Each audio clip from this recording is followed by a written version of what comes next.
السلام عليكم. واقعة هزت مصر النهاردة الصبح، قرينا التفاصيل بتاعتها.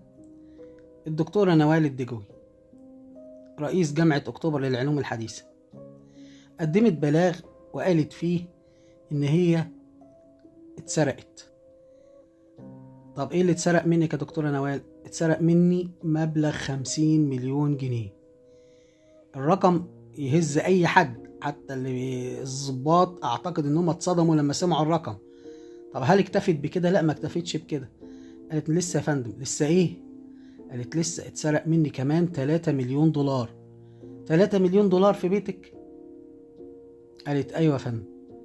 طب الموضوع خلص على كده؟ لا، ايه لسه تاني؟ في ايه تاني؟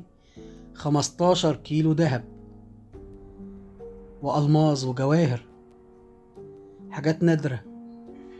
قالت ده ورثها، فلوسها.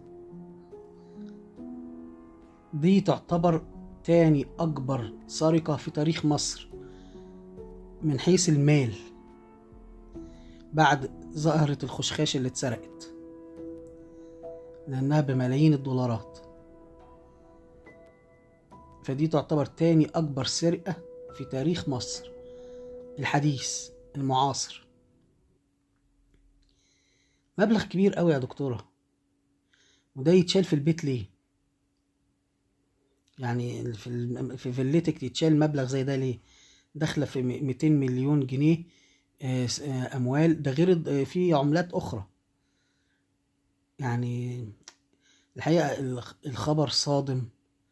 طب انت بتتهمي مين يا دكتورة نوال؟ انا بتهم واحد من قرايبي، حد قريب ليها.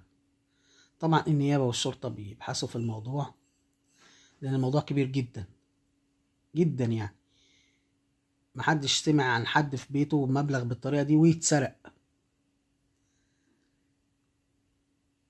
الناس سمعت الارقام ذهلت. والدولارات تتحط في البيت ليه؟ 3 مليون دولار في بيتك ليه؟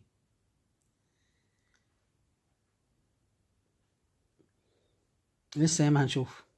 تقبلوا تحياتي. السلام عليكم.